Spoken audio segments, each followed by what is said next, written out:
Friends, एक beginner investor के लिए डायरेक्ट स्टॉक से प्रॉफिट कमाना बहुत टफ हो सकता है।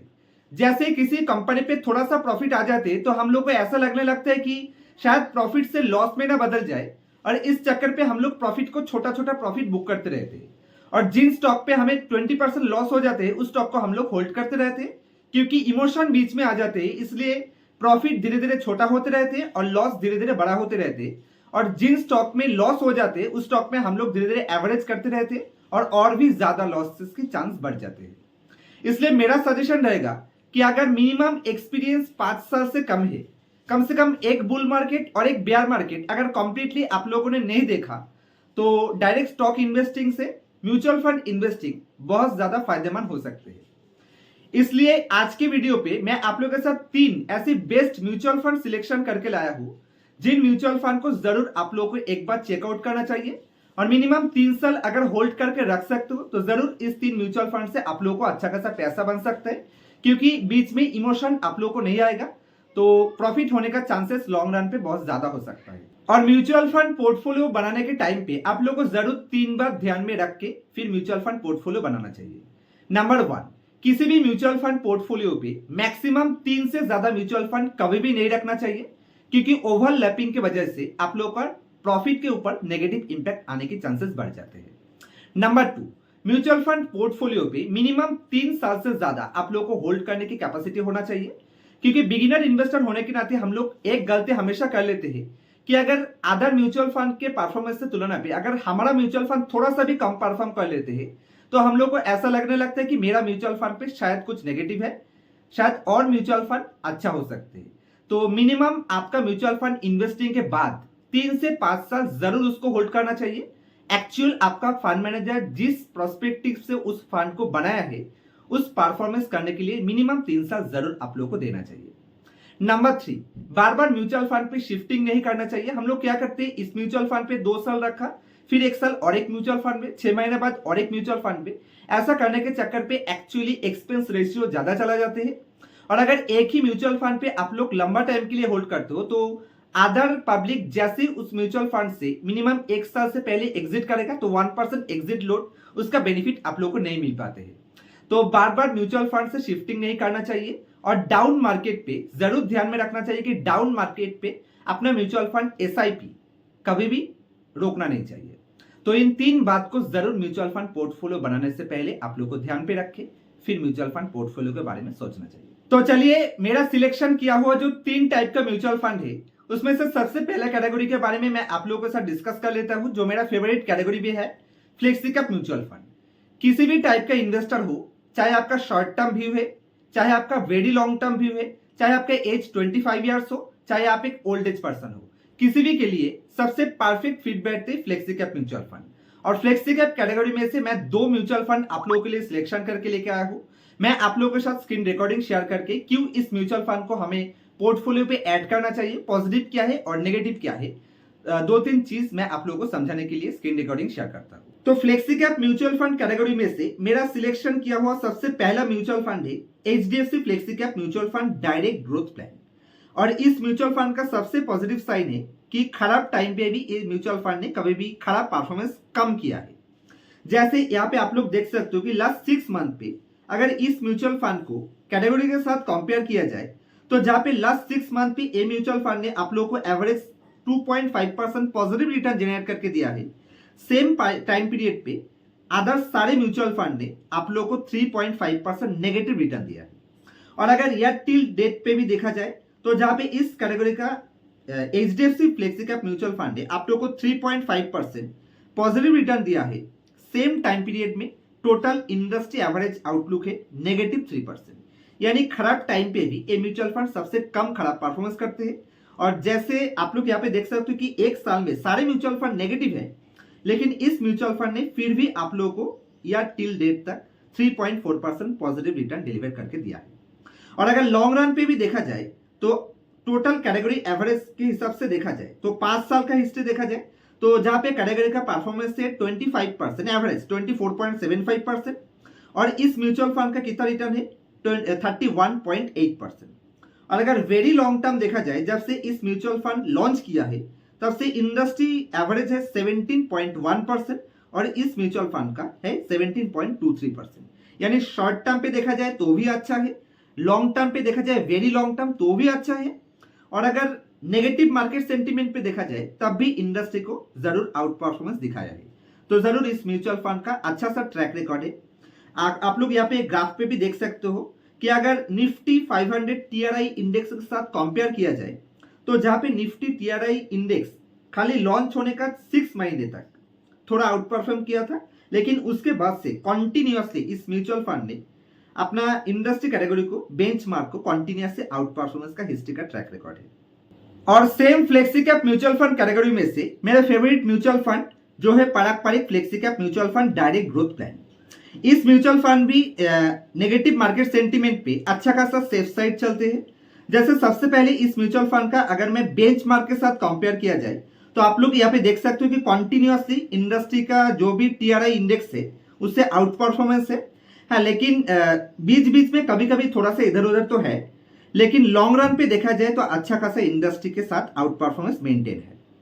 और अगर इस म्यूचुअल फंड को भी देखा जाए तो या टिल डेट पे जैसे HDFC flexi cap mutual fund भी या टिल डेट पे भी पॉजिटिव था और लास्ट 6 मंथ पे भी पॉजिटिव था, यानी नेगेटिव मार्केट सेंटीमेंट पे भी आप लोग का कैपिटल को सेव किया है। लेकिन इस म्यूचुअल फंड ने या टिल डेट तक देखा जाए तो जहां पे टोटल इंडस्ट्री का नेगेटिव 3.26% नेगेटिव है, वहां पे एकदम ही नेग्लिजिबल 0.94% नेगेटिव है।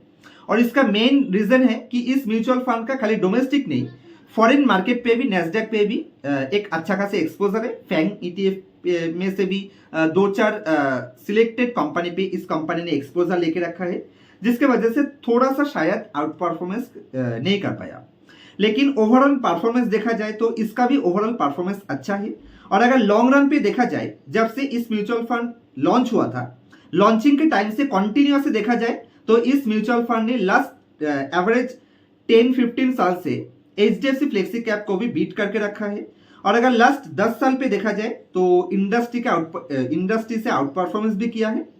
टोटल एक एवरेज अच्छा खासा ट्रैक रिकॉर्ड फंड मैनेजर के पास है।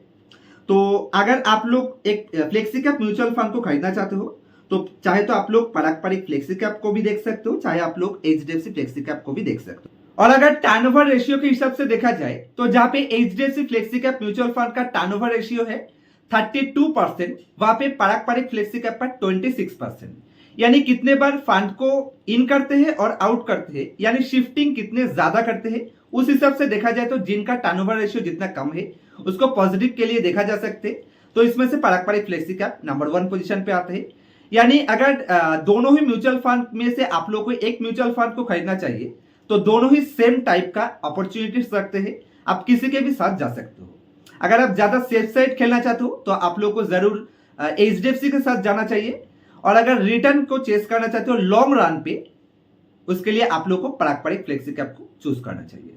और मेरा नेक्स्ट सिलेक्टेड कैटेगरी उन इन्वेस्टर के लिए है जो इन्वेस्टर थोड़ा ज्यादा रिस्की इन्वेस्टमेंट चाहते हैं, इसके बदले में थोड़ा ज्यादा लंबा टाइम होल्डिंग का कैपेसिटी भी है और रिटर्न भी उन लोगों को थोड़ा ज्यादा चाहिए। तो जरूर आप लोग को ध्यान में रखना चाहिए कि मिड कैप या फिर स्मॉल कैप सबसे ज्यादा अपॉर्चुनिटी क्रिएट करते हैं, लेकिन इनमें इन्वेस्ट करने से पहले 2 बात आप लोग को ध्यान में रखना चाहिए। क्योंकि अगर किसी वजह से आप लोग इन्वेस्ट कर दिए और उनके बाद 10% या फिर 15% डाउन साइड आ जाते हैं किसी भी नेगेटिविटी की वजह से, तो जरूर बिना डर के आप लोग को और भी एवरेज आउट करने का क्षमता होना चाहिए। और जरूर मिनिमम 5 से लेके 10 साल का होल्डिंग कैपेसिटी आप लोगों के पास है, होल्ड करके छोड़ सकते हो, वॉलिडिटी को भी झेल सकते हो। तो जरूर मुझे लगता है कि मिड कैप और स्मॉल कैप ईटीएफ या फिर म्यूचुअल फंड को आप लोगों को पोर्टफोलियो में जरूर जगह देना चाहिए। और क्योंकि इस कैटेगरी में रिस्क थोड़ा ज्यादा है और टाइम हॉराइजन भी हम लोग के पास ज्यादा है, तो मेरा सलाह रहेगा कि म्यूचुअल फंड के बजाय आप लोग को जरूर ईटीएफ को चेकआउट करना चाहिए। और मेरा सिलेक्शन किया हुआ जो टॉप ईटीएफ है, सबसे पहला small cap HDFC Nifty small cap 250 ETF को आप लोग को चेकआउट करना चाहिए। एक्सपेंस रेशियो एकदम कम से कम है 0.2%, यानी एकदम नेग्लिजिबल। और सेकेंड मेरा सिलेक्शन किया हुआ निपॉन का निपॉन मिड कैप 150 ईटीएफ। इन 2 म्यूचुअल फंड को यानी ईटीएफ को जरूर आप लोग अपने पोर्टफोलियो पे रख सकते हो, अगर आप लोग लॉन्ग टर्म के लिए इन्वेस्ट करके छोड़ सकते हो और थोड़ा बहुत वॉलिटिलिटी को आप लोग को झेलने का क्षमता है। और एकदम लास्ट कैटेगरी, जिन म्यूचुअल फंड पे मैं खुद इन्वेस्ट करके बैठा हूं और मेरा फेवरेट म्यूचुअल फंड है ईएलएसएस म्यूचुअल फंड कैटेगरी में से Mirae asset tax savings mutual fund. अगर आप लोग टैक्स सेविंग्स करना चाहते हो या ईएलएसएस म्यूचुअल फंड पे जाना चाहते हो तो जरूर इस म्यूचुअल फंड को आप लोग को एक बार चेकआउट करना चाहिए। उम्मीद है कि आप लोग मेरे स्क्रीन को देख पा रही हो। तो ईएलएसएस म्यूचुअल फंड में से, टैक्स सेविंग्स म्यूचुअल फंड में से मीडिया एसेट को हमने क्यों सिलेक्शन किया है? तो सबसे पहले अगर आउट परफॉर्मेंस को देखा जाए तो यहाँ पे क्लियर कट इंडस्ट्री को आउट परफॉर्मेंस किया है। जैसे लास्ट 6 मंथ का अगर रिजल्ट देखा जाए तो टोटल कैटेगरी में से जैसे नेगेटिव 4.09% नेगेटिव रिटर्न आया है और इस म्यूचुअल फंड का ओनली 1.29% नेगेटिव रिटर्न है, यानी टोटल इंडस्ट्री को आउट परफॉर्मेंस किया है। और अगर या टिल डेट पे देखा जाए तो टोटल इस कैटेगरी का अदर्स म्यूचुअल फंड में जहां पे 3.2% नेगेटिव रिटर्न डिलीवर करके दिया है, इस म्यूचुअल फंड ने ओनली नेगेटिव 1%, यानी टोटल इंडस्ट्री को आउट परफॉर्मेंस का ट्रैक रिकॉर्ड है।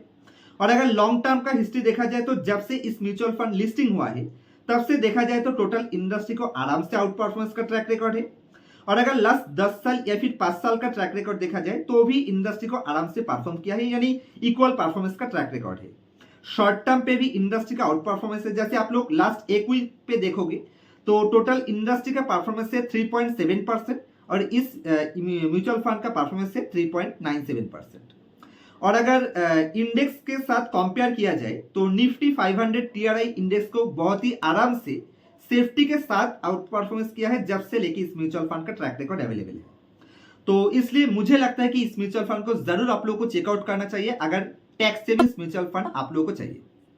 और टैक्स सेविंग्स म्यूचुअल फंड में से आप लोग को जरूर ध्यान में रखना चाहिए कि इस म्यूचुअल फंड उन लोगों के लिए अच्छा है जिन लोग मिनिमम 3 साल तक इन्वेस्ट करके छोड़ सकते हैं, क्योंकि इसमें 3 साल का लॉकिंग पीरियड है। अगर टैक्स सेविंग्स करने के लिए सोच रही हो तो जरूर इस म्यूचुअल फंड को आप लोगों को चेकआउट करना चाहिए, Mirae asset ELSS tax savings mutual fund direct plan. और इसका अगर एक्सपेंस रेशियो के बारे में बात किया जाए तो 0.7% एक्सपेंस रेशियो के साथ इस म्यूचुअल फंड को जरूर आप लोग चेकआउट कर सकते हो।